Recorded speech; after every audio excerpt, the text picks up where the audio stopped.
Magandang araw po sa inyong lahat.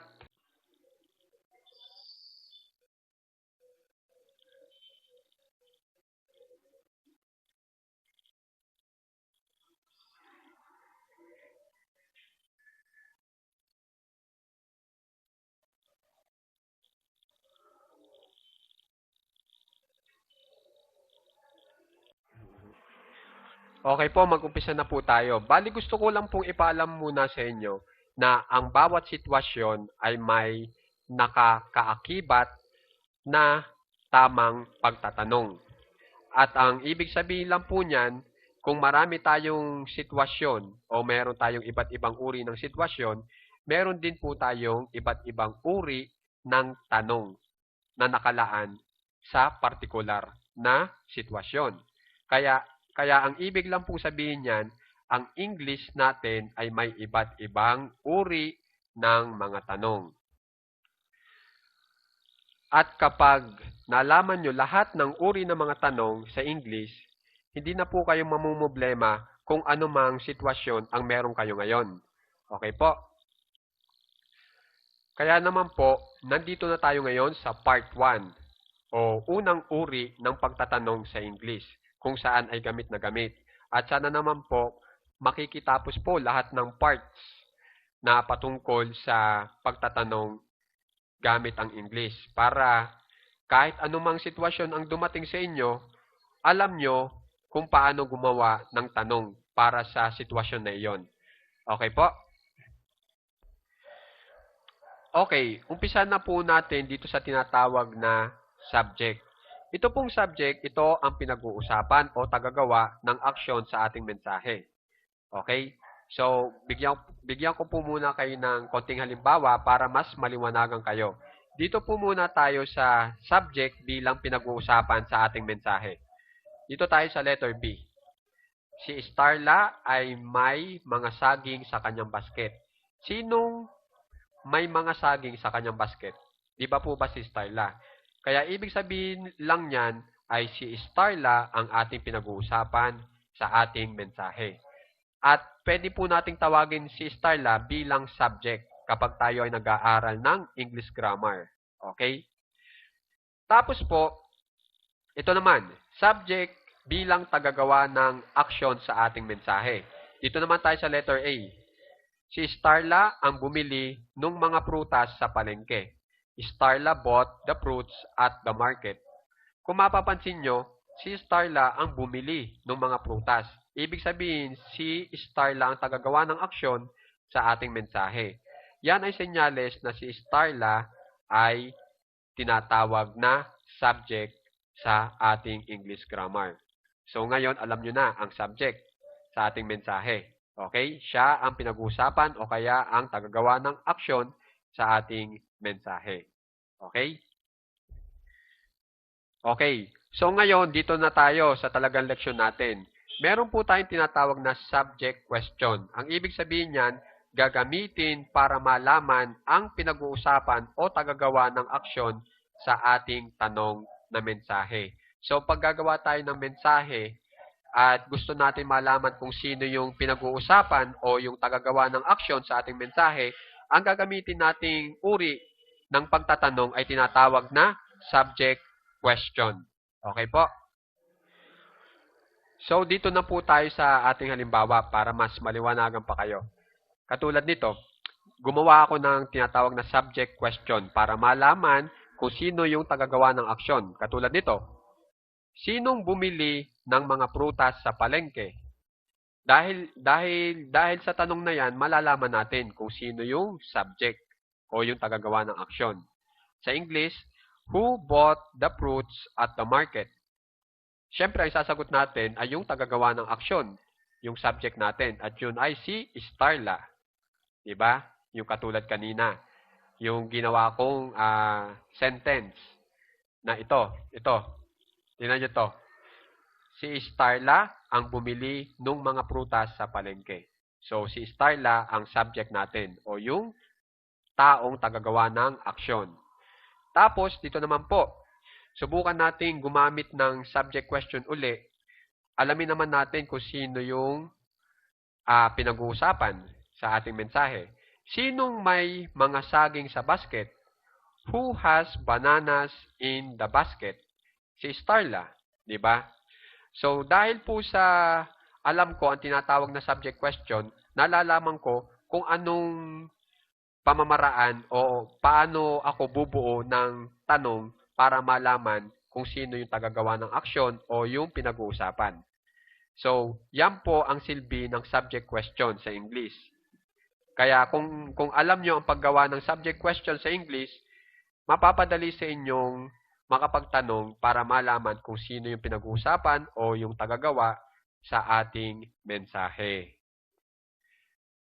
Okay po, bago ko po ibigay sa inyo yung tamang pagbuo ng tinatawag na subject question, magbibigay po muna ako ng ilang mga tips para malaman nyo talaga na subject po yung ating itinatanong. Okay? Kunyari, ito pong halimbawa natin, Starla bought the fruits at the market. Paano natin malalaman dyan na yung salitang iyon ay yun yung subject?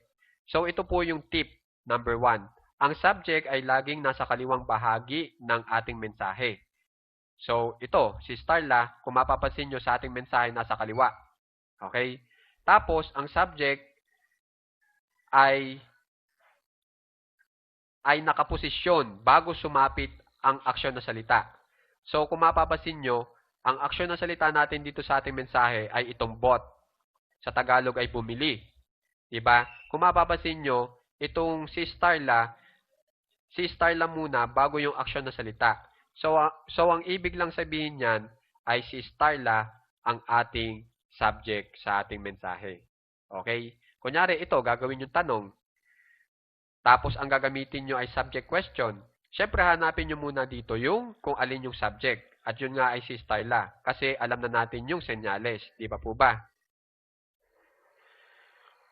At dahil alam na natin senyales, si Starla, papalitan natin ng tanong na who o kaya sinong para makagawa tayo ng mensahe para makagawa tayo ng tanong sa English gamit ang subject question. Pag ito ay ginawa nating subject question, itong Starla bought the fruits at the market, ang magiging pagsalin nito ay ito. Sinong bumili ng mga prutas sa palengke? Who bought the fruits at the market? Ayun po. So, nakukuha nyo na? Okay? So, yan po yung tip number 1 natin. Okay, tip number 2 sa paggawa ng subject question. Bawal gumamit ng auxiliary verb na do, does, at did. Guys, gusto ko lang malaman nyo na napakadaming uri ng tinatawag na auxiliary verbs. Marami pong klase, maraming uri yan. Pero dito, tatandaan nyo lang na kapag gagawa kayo ng tanong gamit ang subject question, hindi kayo kailangan gumamit ng do, does, o did. Kasi pag gumamit kayo, mali na kayo. Okay? Pwede yung ibang auxiliary, pero hindi pwede itong do, does, o kaya did. Okay? Bawal gumamit ng auxiliary verb na do, does, at did sa paggawa ng tanong gamit ang subject question. So, ito yung halimbawa natin. Kunwari, itong Tagalog natin. Sinong kumain ng aking pizza? Tama yan. Pag in-English mo yan, gamit na may kasamang do, does, o did, katulad nito, who did eat my pizza? Mali na po yun. At maraming nagkakamali dyan. Lalong-lalo na sa mga baguhan. Okay? At ito po yung tama.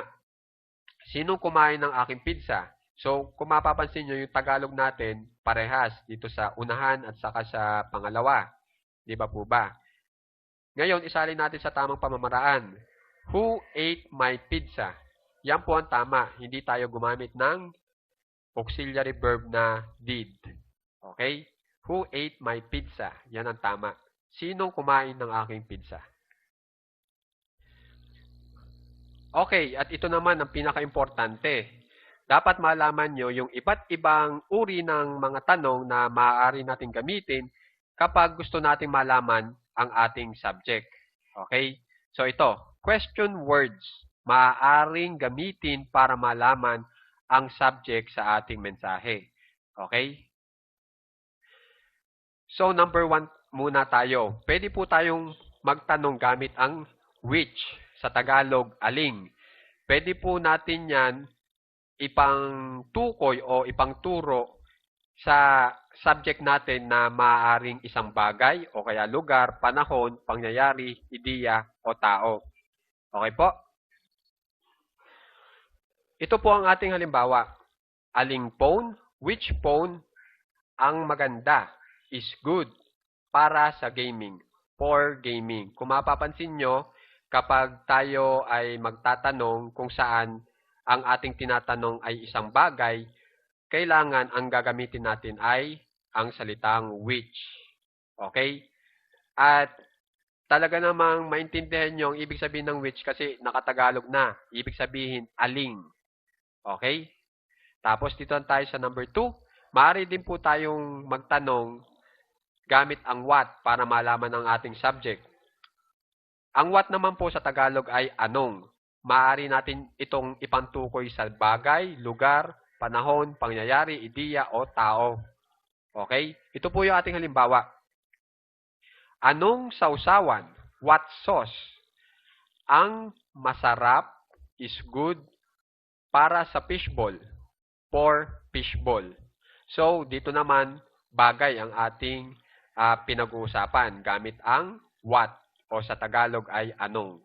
Okay? Ang bagay dyan ay itong sausawan. Okay?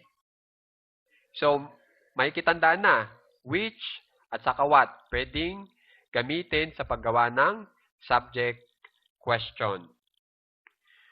Okay, number 3. Maaari din po tayong gumamit ng tanong na whose.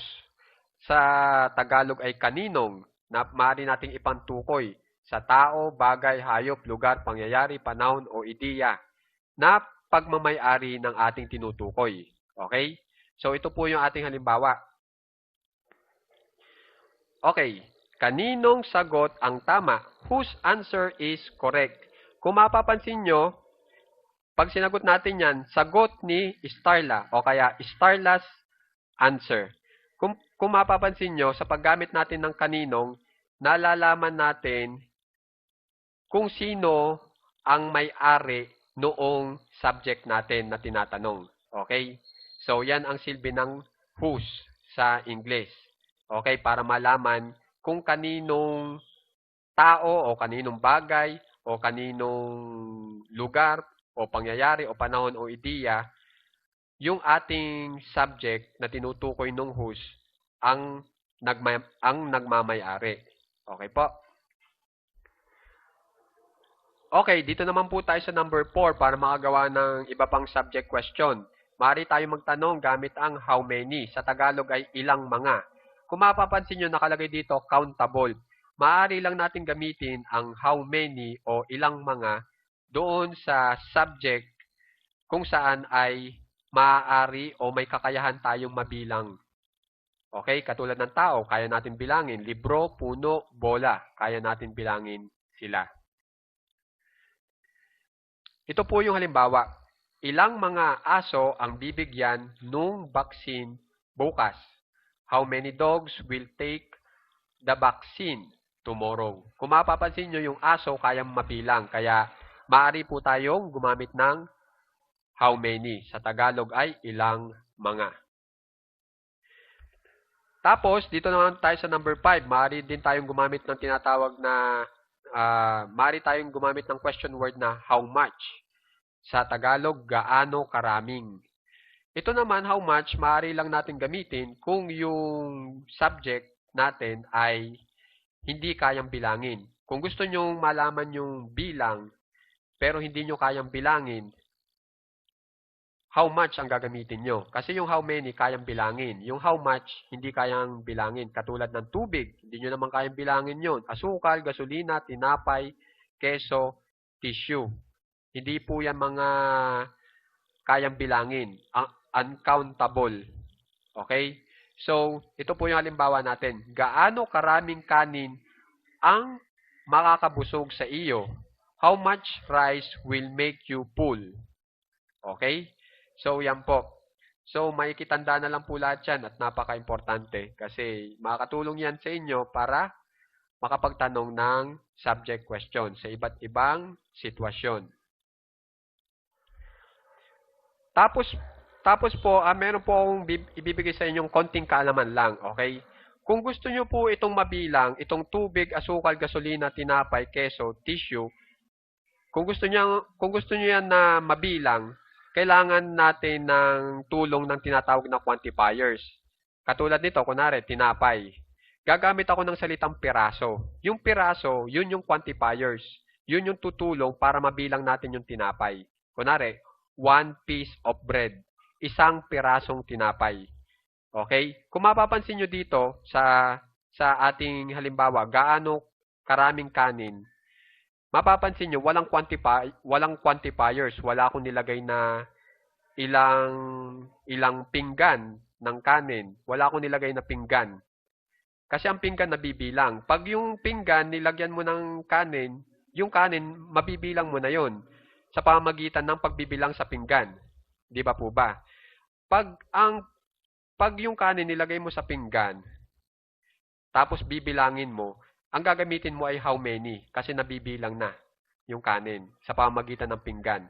Pero pag wala kang nilagay na quantifiers katulad ng pinggan o piraso ng tinapay, ang gagamitin mo ay how much. Okay po? Dagdag kaalaman lang yon. Kaya kung hindi pa kayo marunong ng countable noun at saka uncountable noun, kailangan mapag-aralan yon. Okay po? Okay, dito na po tayo sa ika-anim na question word para sa subject natin. Okay, maaari tayong gumamit ng who. Sa Tagalog ay sinong, sinong mga, o kaya sino. Maaari po ito gamitin sa tao o kaya hayop na may mataas na pag-iisip. Ibig lang sabihin, dapat yung hayop marunong sumunod sa aso. Okay, yung lagi nating kasama dito sa ating araw-araw na buhay. Katulad ng aso, pusa. Tapos meron din namang ibang hayop na hindi natin laging kasama katulad ng chimpanzee, pero matalino, di ba? So, yan po yung mga hayop na maaaring gamitan ng who. Okay? Pwede rin ang parrot, di ba? So, dito na po tayo sa ating halimbawa. Sinong kumain ng aking lasagna? Who ate my lasagna? Tapos ang sinagot mo ay Garfield ate the lasagna. Okay, kung mapapansin nyo, si Garfield ay isang pusa, di ba po ba, na matalinong pusa, na mas bossing pa sa may-ari sa kanya. Pero siya ay isang cartoons lang. Yan. Pwede po natin gamitin ang who para sa hayop o kaya sa tao. Yung sa tao, di ba binigyan ko kayo kanina yung kay Starla. Okay po? Okay, ngayong alam nyo na yung iba't ibang question word na maaari yung gamitin para malaman ang subject sa inyong mensahe, ngayon naman tamang pagbuo ng subject question. Okay, ito ang napaka-importante. Okay, tip number 3. Pag gagamit tayo ng which, whose, what, how many, at saka how much, dapat po ang kasunod ay puro noun. Lahat ay noun. Katulad nito, lapis. Tapos itong isa, asukal. Magkasunod po. Pagkatapos ng tanong na question word, noun agad. Pag gagamit tayo ng which, whose, what, how many, o kaya how much. Pero pagdating sa who, dapat ang kasunod naman ay verb, yung action na salita. Okay? Which, kunwari, which pencil, aling lapis. Tapos dito, who slept, sinong natulog. Okay? Tandaan nyo na yan. Yan yung tamang pagkasunod-sunod ng mga salita. Gamit ang ating question word para sa paggawa ng subject question. Okay? Okay, bumuo na po tayo ng ating mensahe, ng ating tanong sa English gamit ang subject question. So, ito yung unang tamang pagbuo. Subject question at saka verb. Maaari lang, dalawa lang, 1 and 2 lang. Itong verb natin, kailangan daw po ay yan yung aksyon na salita na may sapat na ideya. Yung hindi na natin kailangan ng iba pang salita para makumpleto yung ideya niya. Katulad nito, subject question, sinong? Yung verb natin, tumakbo. Sinong tumakbo? Kung mapapansin nyo, yung tumakbo dito, kumpleto na yung ideyang ibinibigay niya. Hindi na nangangailangan ng iba pang salita para makumpleto yung ideya niya, 'di ba? 'Di ba yung tumakbo intinding-intindi na natin, 'di ba po ba? Sinong tumakbo? Who ran? Yan. So, subject question sa verb na may sapat na ideya, pwede na yan. Sumunod, subject question, tapos yung ikalawa ay verb na may sapat na ideya, tapos pwede nating dagdagan ng adverb. Katulad nito, sinong tumakbo ng mabilis? Yan, pwede rin tayong magdagdag ng adverb. Yung adverb na dinagdag ko dito ay adverb of manner. Yung adverb of manner ay sinasabi niya kung paanong paraan ginawa yung aksyon. At ang paraan na ginawa niya ay mabilis na pagtakbo. Ito, ng mabilis. Okay? Sinong tumakbo ng mabilis? Who ran fast? Okay? So, meron na. Dalawa na ang inyong strategy sa pagbuo. Gamit ang subject-verb lang o kaya subject, verb, at saka adverb. Okay?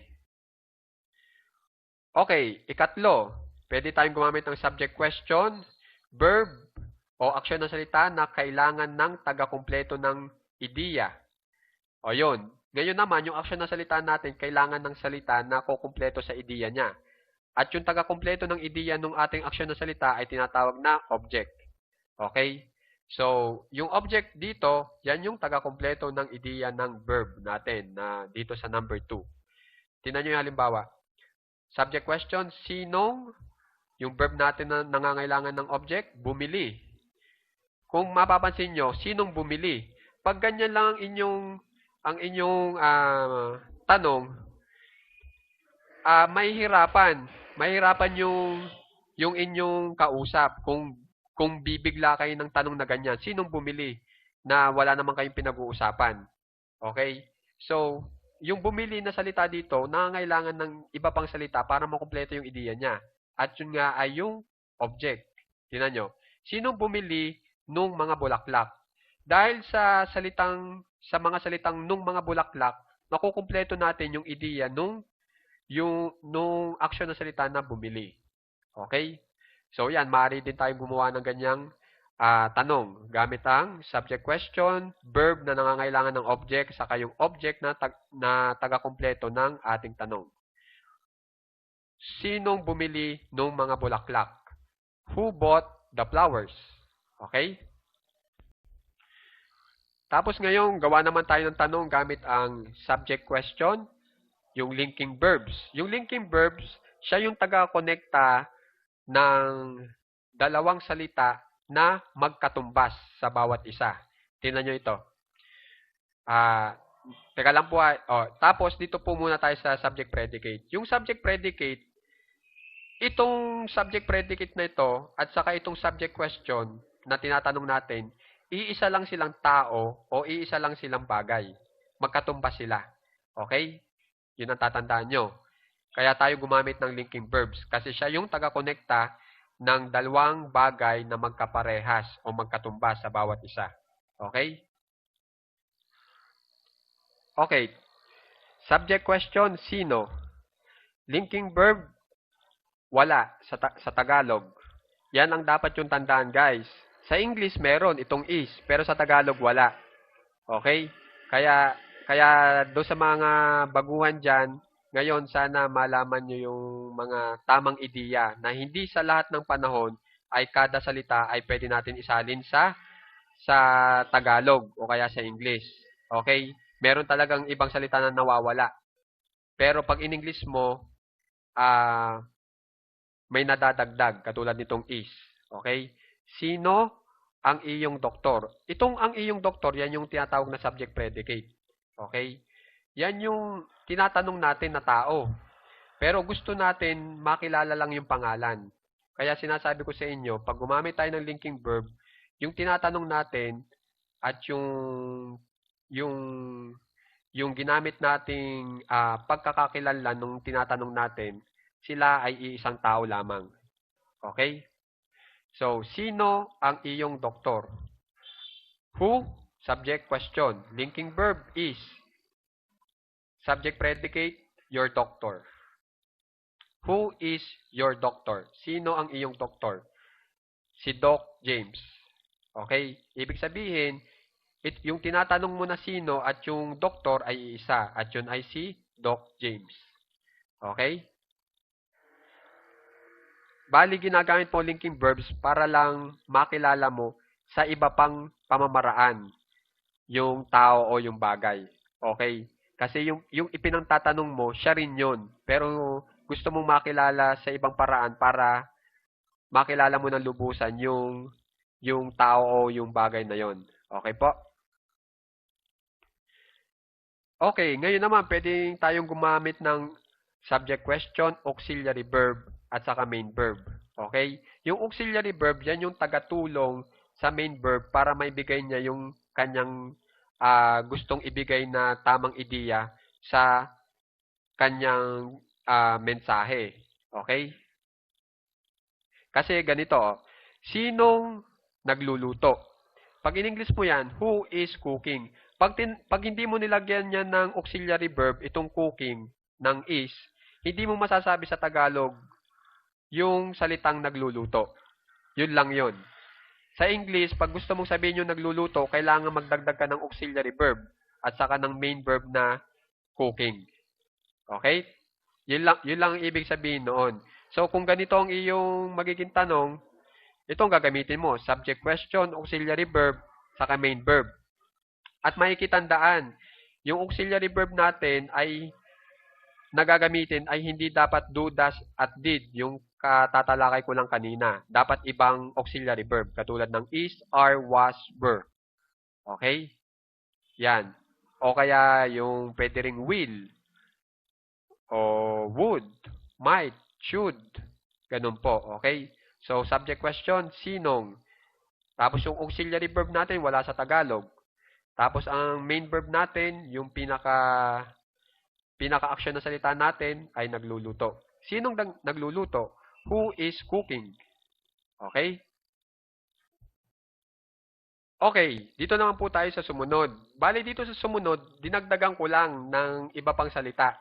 Okay? Bali, iba ang sitwasyon ng itong 1, 2, 3 natin at itong 1, 2, 3, 4. Okay? Dito sa 1, 2, 3 natin sa unahan, ang gusto kong itanong ay yung taong nagluluto. Di ba po ba? Kung sino. Pero alam ko yung niluluto niya. Okay?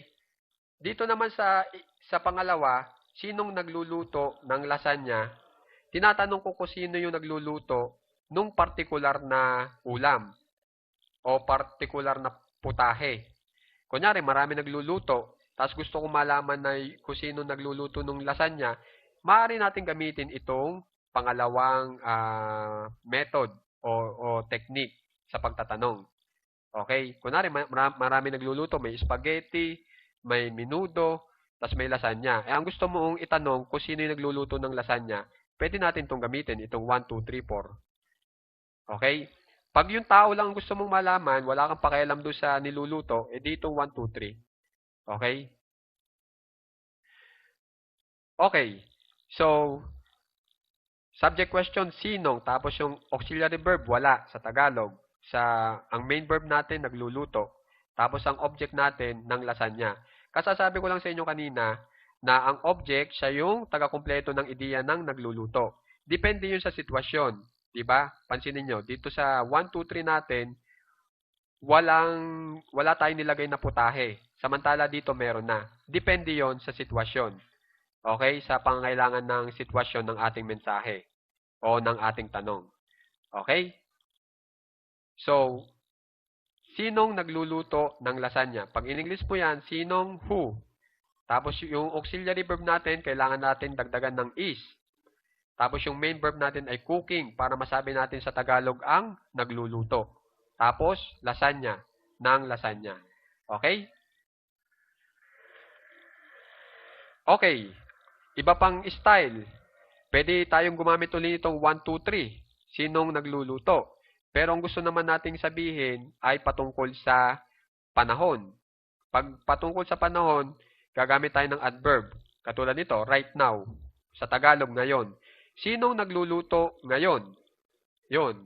Yun, meron na ulit tayong panibagong technique sa paggawa ng tanong. Gamit naman ng adverb. Kanina, object, ngayon, adverb. Okay? Tapos, meron pang isa. Pwede rin tayong gumamit ng object of preposition para malaman kung saang lugar. Sinong nagluluto sa kusina? Itong gagamitin natin, object of preposition. In the kitchen. Who is cooking in the kitchen? Okay? Kaya object of preposition, yung kitchen dito o yung kusina, siya yung object. Okay? Taga-kompleto ng ideya nung ating nitong ating preposition na in. Ang preposition po diyan ay in. Okay? At dagdag kaalaman lang po, itong object of preposition, pwede nyo rin gamiting adverb. Pero, gagamit po kayo ng preposition katulad ng in, on, at, for, to. Tapos, may kasamang object na katulad nitong kitchen.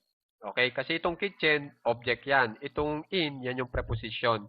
Kaya tinawag silang object of preposition. Okay?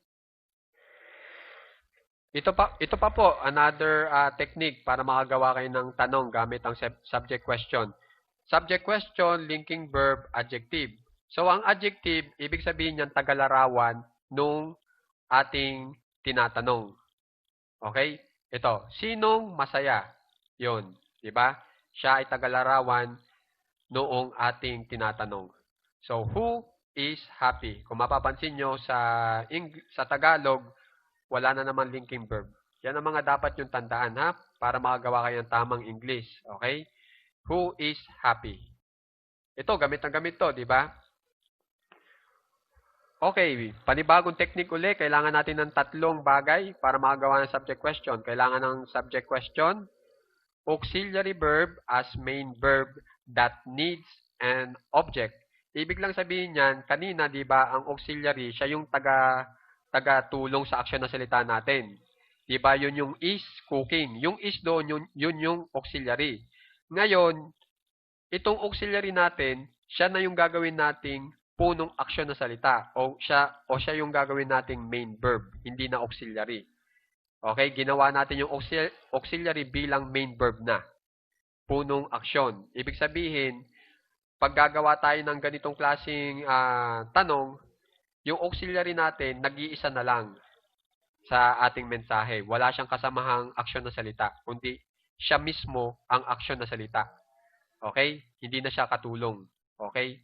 So yung auxiliary daw po natin dito, nangangailangan ng object. Okay? Kaya ito, meron tayong ikatlo, object. Siya yung taga-kumpleto ng ideya ng ating auxiliary verb bilang main verb o ginamit bilang punong aksyon na salita. So, subject question, sinong? Yung auxiliary natin, may. Yung taga-kumpleto ng ating auxiliary verb, lapis. Sinong may lapis? Okay? Pag in English natin yan, who has a pencil? So, itong may, pag isinalin mo sa English bilang auxiliary verb, ang ibig sabihin niyan ay has. Kung yung tao mo ay nag-iisa lang. Pero kung marami, have. Okay? So, yan, nakagawa na po muli tayo. Okay? Na yung auxiliary ginamit bilang main verb o punong aksyon na salita. Tapos, ito na po, last.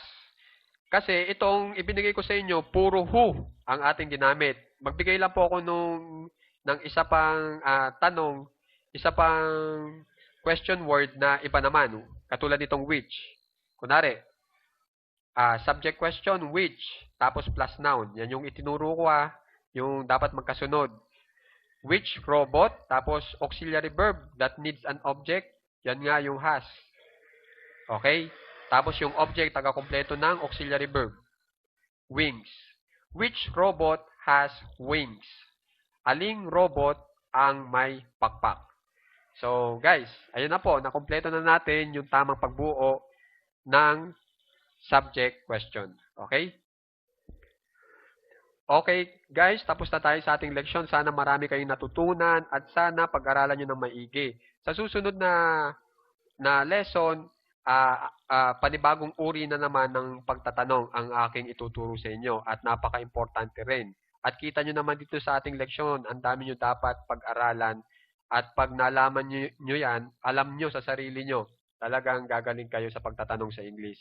Okay po, so maraming salamat po sa pagtangkilik sa ating channel, lalong-lalo na doon sa mga nagsasubscribe. Thank you very much po. nag-share ng ating channel, nagko-comment. Thank you very much po. Salamat po sa tiwala. So, good day po muli sa inyong lahat.